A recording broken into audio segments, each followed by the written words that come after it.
GeForce Now, le service donc de Nvidia qui vient concurrencer Stadia, qui signe peut-être déjà la fin de Stadia. Donc Stadia, c'est du cloud gaming, hein. Vous n'avez pas besoin d'avoir un gros PC, mais vous pouvez jouer à Red Dead Redemption 2 justement. Alors faut voir en quelle qualité le jour du lancement, c'était un petit peu comme le lancement de le live.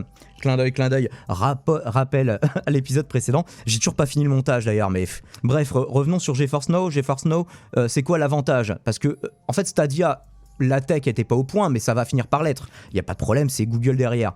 Le souci, c'est que il fallait, par exemple, si vous aviez acheté Red Dead Redemption 2 sur le portail d'Epic, bah vous êtes baisé, ou ailleurs d'ailleurs, il est dispo ailleurs. Bah vous êtes baisé, vous devez le racheter chez Stadia, si vous vouliez y jouer sur Stadia. Avec GeForce Now, non. En fait, ça va simplement faire l'interface avec toutes vos bibliothèques de jeux, que ce soit chez Epic, chez Steam, chez GOG, etc. Good Old Games, on parlait de old school, bah justement, ça c'est des jeux old school que je vous recommande. Donc voilà, GeForce Now, donc le gros avantage, hein, c'est vous n'avez pas besoin de racheter vos jeux. Est-ce qu'il vous faut quelque chose de plus? Non. Enfin bref, c'est vrai que moi le jour où mon PC est complètement obsolète, si ça fonctionne bien et que j'ai une bonne connexion, je me poserai la question. Là pour l'instant, mon PC tient complètement la route, je laisse les autres essuyer les plâtres. Toi t'es pas tellement gamer, toi je crois. Je rigole. Voilà, bon, ça c'était pour GeForce Now. La série culte Friends, est-ce que Friends va revenir? Non, c'est pas une blague, ils vont revenir le temps d'une soirée, d'une émission de 1 heure à 1 heure et demie pour laquelle ils vont être payés chacun entre 3 et 4 millions de dollars. C'est pour lancer une chaîne. Alors je vous montre l'article du journal du geek pour ceux que ça intéresse. Donc voilà, c'est une façon de titrer, de faire des vues sans rien annoncer parce que c'est pas la première fois qu'ils sont réunis dans une émission, les gars, hein. Donc les 6 acteurs de Friends seront de nouveau réunis, mais voilà, juste pour 1 heure et demie. Il y en a qui... Alors je sais pas si c'est vrai, mais là, dans la série épisode de Matt Leblanc, dans lequel il joue son propre rôle, il sous-entend, alors je sais pas dans quelle mesure c'est romancé, que par exemple lui s'entendrait plus très bien avec certains des Friends aujourd'hui. Enfin bref, là ils sont quand même réunis, donc un budget à 20 millions de dollars. Je sais pas, personne ne sait ce qu'ils vont faire d'ailleurs, hein. Ils ont posté une photo sur Instagram, enfin sur le compte de Jennifer Aniston, qui dit And now we're Instagram friends too. Hi Instagram, bah salut les friends. Les négociations, voilà, 20 millions de dollars, 3 à 4 millions par... Parce que oui, aujourd'hui en fait ils peuvent tellement plus entendre parler de Friends que quand on leur simplement on évoque la possibilité de recamper leur rôle star, leur rôle... pas titre, puisque ça ne s'applique pas, mais les mecs, il faut sortir des millions de dollars, sinon c'est mort. Ce qui veut pas dire qu'ils seront pas partants pour des petits projets moins bien payés, mais par contre, Friends, ils en peuvent plus visiblement. Et de toute façon, à vie, ils resteront marqués par ça, malheureusement, hein. Celle qui a réussi à le plus tourner derrière, c'est Jennifer Aniston, qui a surtout fait des comédies romantiques. Enfin bref, donc il précise, c'est pas un épisode de Friends, c'est pour lancer HBO Max. Pourquoi pas? Il n'y a pas assez de plateformes de streaming. En fait, ce que vous n'avez pas compris, les gars, c'est qu'à mesure qu'il y aura plein de plateformes de streaming, plus personne s'intéressera à l'offre légale parce qu'elle sera beaucoup trop morcelée. Ce qui était intéressant avec Netflix, c'est qu'il y avait tout sur Netflix. Donc là, les gens étaient d'accord pour payer. S'il faut payer Netflix, HBO, Disney+, Amazon, non mais les gens, c'est pas des vaches à lait au bout d'un moment. Ils vont pas payer 5 ou 6 abonnements. Et tout le monde refusera de payer un abonnement pour voir simplement 10% des séries qu'ils regardent. Enfin, je sais pas ce que vous en pensez sur le chat. Pas question d'un reboot ni d'un épisode scénarisé supplémentaire. Donc ce sera même pas un épisode, hein. Juste une émission où ils vont dire « Hey, coucou, regardez HBO Max, merci pour les 4 millions !» Un truc qu'on attend avec beaucoup d'impatience, donc. Et comme dit Diamond, tu vas regarder 10% du catalogue. Ah, donc voilà, ça vous fait réagir quand même. Faudra lâcher 100 € pour tout voir. Mais le concept de licence globale on s'en rapprochait avec les débuts de Netflix et puis maintenant on s'en rééloigne de plus en plus. Après, il faut comprendre les entreprises. Ils vont pas laisser une seule entreprise privée avoir tout le gâteau. Ils se disent pourquoi lui et pas nous, voilà, nous on va signer les exclus qu'ils ont chez Netflix, on va les re-signer et puis on va les re-signer très cher et donc on va faire payer l'abonnement, il va pas être donné, sauf peut-être au début ils le feront à un prix sacrifié histoire d'attirer les gens, quoi. Trump qui veut envoyer les hommes sur la Lune pour 2024 dans l'optique ensuite de faire des voyages Lune-Mars. C'est vrai que partir de la Lune avec la gravité de là-bas, ce serait moins compliqué et moins coûteux. Enfin, moins coûteux. Si, il y aurait quand même le budget initial de faire un chantier spatial. Ça, ce serait bien le bordel. Mais à terme, de toute façon, ce sera la seule solution viable. Donc autant le faire. Et du coup, moins de carburant, moins de problèmes techniques. Ça pourrait, je dis pas forcément toujours du bien de Trump, mais en l'occurrence, voilà, de toute façon ça ne servira à rien, je vais vous expliquer pourquoi. Je vous montre quand même un des articles qui en parle. Donc lui il propose 27,2 milliards de dollars qui sont débattus. Là, selon cet article, j'ai trouvé des chiffres plus ou moins autour des 30 milliards sur plusieurs articles. Là, c'est Tom's Guide qui demande 32 milliards. Alors, 32 milliards sur 4 ans, lui proposait 27,2 milliards sur 1 an. Donc, ce qui est pas mal. Alors, bien sûr, je sais déjà d'avance qu'il y a des gens qui vont dire ah oui, on a tellement de problèmes sur Terre, à quoi ça sert de dépenser là? Évidemment. Est-ce que ça veut dire qu'il faut simplement se préoccuper de ce qui se passe dans notre petite bulle d'univers? Je ne sais pas. Ça pourrait, à terme, solutionner beaucoup de problèmes. Ne voyons pas qu'à court terme, messieurs. Ah oui, je voulais vous montrer l'article et je ne vous le montre même pas. Donc il n'y a pas grand chose à voir, hein. Ceci dit, je vous ai déjà résumé l'essentiel. Alors pourquoi ça ne sert à rien? Parce que de toute façon, à chaque changement de président, les budgets, les missions sont annulés et du coup, en fait, alors ça sauvegarde l'argent qui devait continuer à être injecté dans le projet, mais du coup, ça gâche partiellement le reste, même s'il récupère une partie des travaux qui ont été faits pour les remanier, etc. Donc, c'est un petit peu ça le problème. C'est pour ça qu'on a l'impression que la NASA ne branle rien depuis 40 ans, en fait. C'est qu'à chaque changement de président, le mec fait « Ah bah finalement, ça on l'annule ». Comment ça s'appelle? Oui, le programme Artemis, en l'occurrence. Alors, je vous montre... ça devient de plus en plus de la publicité, le site officiel de la NASA, mais peu importe. Je reviens, m'exporte, je force tes portes, c'est la fête, l'ambiance est morte. Humanity's Return to the Moon.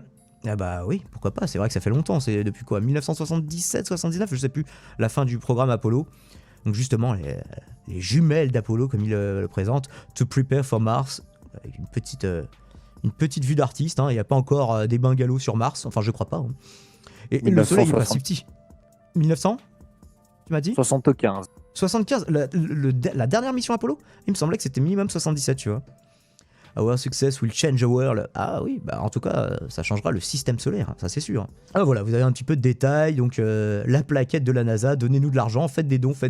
La NASA, en fait, c'est des youtubeurs maintenant. Regardez, ils ont des vignettes putaclic, des titres putaclic. Où est-ce qu'il est le bouton pour donner de l'argent? Alors, First Human Spacecraft to the Moon. En orbite autour de la Lune au XXIe siècle, ça c'est pareil, ils veulent mettre en orbite autour de la Lune une sorte de mini-base permanente, enfin comme il y a l'ISS, mais en plus petit autour de la Terre quoi. Bah faites une base sur la Lune, nous emmerdez pas, dépêchez-vous. Qu'ils fassent un voyage ultime pour nettoyer la merde qu'ils laissent à chaque voyage. Ah ça c'est un problème, ils essayent de plus en plus de limiter ça, mais putain je commence à me les cailler. Ils essayent de plus en plus de le limiter, mais c'est vrai que justement ça met en péril toutes les prochaines opérations à chaque fois quoi. Donc bon, voilà, enfin bon, des news, oui, des news spatiales, moi j'aime toujours les relayer, malheureusement j'y crois pas vraiment à leur délire. Et tu crois toi au fait qu'on est allé sur la Lune ou tu fais partie des autres? Bah écoute, qu'est-ce qu'il y a comme raison particulière d'en douter? Bah moi j'ai pas de raison d'en douter, mais il y a des gens qui en doutent. Il y aurait... Moi j'ai déjà regardé des vidéos qui essayent d'expliquer qu'on n'a pas été sur la Lune. C'est souvent des trucs avec une musique d'X-Files derrière, une voix synthétique et des arguments du même niveau que ce que je vous ai lu avant quoi. Donc pour l'instant j'ai jamais vu de vrai argument qui rendait crédible. Voilà, c'est soit ça, soit la musique de Requiem for a Dream, tu vois. Et des fois ils te font souvent les trucs complotistes et c'est deux musiques, en fait ils ont que deux musiques, la musique d'X-Files et la musique de Requiem for a Dream. Ça commence un peu à changer mais c'était vraiment ça quoi. Et nous accueillons Peter on Air, je crois reconnaître à sa voix même si je ne le vois pas, et c'est bien Peter on Air. C'est lui. Pas besoin d'aller sur la Lune avec Retro Games, on voyage loin et gratuitement, nous dit Ejaculotron. Tu as vu Retro Games, tu as plein de partisans. Envoyer des gens sur la Lune en 2024 pour après faire des rodafs sur Mars, ça te branche ou pas? C'est ce que Trump veut faire. Mais en même temps, je me dis pourquoi. Parce qu'il sera dégagé. Moi, je me dis pourquoi pas, mais en même temps, est-ce que nous, on va vraiment voir le changement quoi, d'ici qui est. Je trouve ça bien qu'il y ait des astronautes qui s'intéressent à est-ce qu'il y aurait une vie ailleurs, mais je pense que d'ici qu'ils la découvrent, la vie ailleurs, d'ici qu'il y en ait réellement une, je pense qu'on sera déjà parti depuis longtemps, nous. Notre génération, oui, enfin la vie ailleurs, de toute façon, c'est pas le but, hein. Déjà, c'est coloniser un petit peu notre système solaire proche. Mais pas forcément avec une loco, mais avec un vaisseau spatial, par exemple. Non, mais parce que ça parle de locaux, là. Il y a une vie ailleurs, puisque PNL existe, nous dit Yann Derler, assez justement, ou pas, vous en jugerez. Mais alors justement, tiens, une petite question philosophique, quelque part, est-ce qu'il est nécessaire que notre génération voit le bout d'un projet pour que ce projet vaille la peine d'être conduit? Vous avez 4 heures et 2 copies doubles. Oh bah franchement là... ouais, je pense que oui quand même. On n'aurait pas fait de pyramide, on n'aurait pas fait de cathédrale. Alors quelque part, les pyramides, c'est un gros truc juste pour un mec tout seul qui est mort il y a des milliers d'années et on s'en bat les couilles. Les cathédrales, c'est pour pour les gens qui croient pas en Dieu, dont je fais partie, c'est voilà, un monument immense et très beau à la gloire de leur meilleur copain imaginaire, tu vois. Mais du coup, est-ce que ça valait vraiment le coup que plein de gens se tuent à la tâche, soient exploités sur des générations et des générations pour construire ces trucs-là? Oui, parce que c'est des beaux monuments. Donc en termes architectural, oui. En termes religieux, même si on croit en Dieu, ouais bah si on croit en Dieu, tout se justifie, tu vois, j'ai envie de dire. En tout cas, tu peux tout justifier. Après, c'est pas ça qui nous donne à bouffer. Ouais, après, est-ce que l'homme ne vit que de pain et d'eau, tu vois? Est-ce qu'il n'a pas besoin de se projeter, d'avoir des perspectives, d'avoir quelque chose, un idéal qui le dépasse, tout simplement, tu vois? Après, c'est sûr que quand t'es dans la survie et que tu peux pas bouffer de pain, tu t'en fous que les mecs ils aillent sur Mars. Bah justement, est-ce qu'on peut vivre que de pain et d'eau? Non, moi je suis désolé, moi je rajouterais un steak dans le pain, un peu de maillot et du coca à la place de la flotte. Oui, mais est-ce à dire que tant qu'il restera un seul humain qui sera en malnutrition, il ne faut rien faire dans l'espace? Où tu mets la barrière? Je dis juste, au pire, de toute façon, ça me fait pas bouffer. Ça nous fait pas bouffer, enfin je veux dire, c'est pas ça qui nous fait bouffer. Oui, enfin ça nous fait pas bouffer, c'est alors du coup précise, parce que là tu répètes, ce qui n'est pas la même chose que précise. Je dis pas par contre qu'il faut donner, enfin je dis pas que leur rôle c'est de donner à manger aux gens. Je disais juste que ça nous fait pas bouffer, comme au final, ouais c'est bien, comme ça peut me faire ni chaud ni froid quoi. Ah parce que souvent le débat c'est qu'on règle déjà les problèmes qu'on a sur Terre et après on verra pour l'espace. On n'aura jamais réglé tous nos problèmes sur Terre. Dans ce cas-là, on n'ira jamais dans l'espace. Non, j'en étais pas là, non. Et c'est pour ça après où on met le curseur, quoi mettre comme budget par rapport à. Après j'imagine que ouais les astronautes parce que le peuple reçoit directement en budget, école, hôpitaux, salaire de fonctionnaires, etc. quoi. Oui, Peter, excuse-moi. Les missions qu'ils font dans l'espace, après. Quelle émission qu'ils font dans l'espace? La chaîne officielle de l'ISS, là? C'est pas pour rien qu'ils font tout ça, hein, c'est pas pour rien. Ah, l'émission au pluriel, pas l'émission comme une émission de radio. Oui, l'émission. D'accord, je croyais les mecs, ils avaient une émission, une chaîne YouTube dans l'espace et tout. Le mec, il s'était fait un studio en orbite Espace et tout. TV.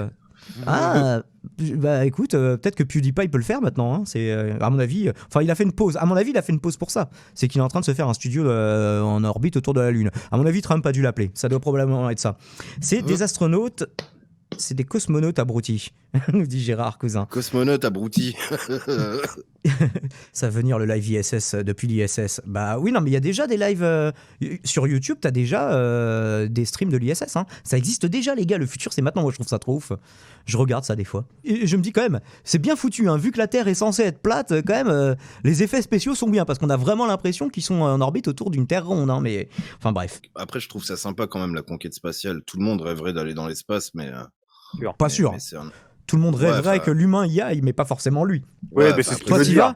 La NASA, il dit oui, on a besoin d'un animateur radio. Il faut absolument que tu ailles là-bas. En vrai, moi, si j'ai les qualités pour, je le fais. Hein. Bah, si c'est pour partir indéfiniment, non. Mais s'il y a une date retour, ouais. Et toi, Toz, un voyage seulement aller? Oui, t'es partant ou voyage aller pour Mars? Seulement aller. Et retour, on sait pas. Bon, peut-être retour, mais c'est pas prévu tout de suite, quoi. Parce qu'à mon avis, ce sera ça la première mission. Enfin non, la première mission, il y aura un retour bien prévu 4 mois plus tard avec les orbites, quoi. Mais à terme, mais moi, je te parle juste d'aller sur la station internationale faire un live. Ah, sur l'ISS seulement. Ah, tu me déçois. Ah, oui. Tu veux pas aller sur Mars? Bah non, mais c'est trop loin, Mars. Is that puis il fait trop chaud sur Mars. Ben non. En quoi il fait trop chaud sur Mars, mec? C'est un désert gelé. 3 plutôt sur Mars. Dans l'ordre, Peter, c'est Mercure, la plus proche du Soleil, d'ailleurs qui est moins chaude que Vénus, qui est juste après elle. Vénus, c'est à cause de son atmosphère, après la Terre et après Mars. Donc Mars, elle est plus éloignée du Soleil que nous. Comme tu étais sur le débat de la conquête spatiale, je sais pas, ouais, donc c'est terminé, mais moi je voulais juste dire quand même, moi j'adore justement tout ce qui est un petit peu, ce qu'il y a autour de la Terre, quoi, tu vois, m'intéresser un petit peu à cet espace totalement infini, quoi, parce que c'est T'as regardé le reportage sur les sondes voyageurs? Non, j'ai regardé quelques documentaires un petit peu, mais regarde-le, il est juste excellent. Mais une sonde voyageur dans ton cul. Pardon. Moi, ce qui m'a fait kiffer justement, c'était l'été 2018 quand on voyait bien la planète Mars, quoi. Ah ouais, putain, les photos en haute résolution qu'on a eues, c'était tellement dingue. Tu te dis, ah ouais, mais limite, ça ressemble à certains paysages, genre le désert de Gobi, etc., tu vois, sur Terre. Non, mais quoi. même pas forcément des photos, mais tu sais, de me dire que de là où on était, même nous, tu sais, quand on regardait les étoiles, et ben, on voyait Mars parmi les étoiles, quoi. Ah, oui. Après, sans lunettes astronomiques, c'est un peu moins impressionnant, mais... Bah, il y avait pas besoin. En prison la des voyait bien Bogdanov, parce t'en que croises tous les jours de quoi Retro Games. Pardon. on la voyait sans avoir besoin de lunettes. C'était juste, bon, sans lunettes, on la voyait telle une étoile parmi tant d'autres, mais on la reconnaissait à sa couleur rougeâtre, quoi. Après, ça finit comme dans Life Origin Inconnu, les boules.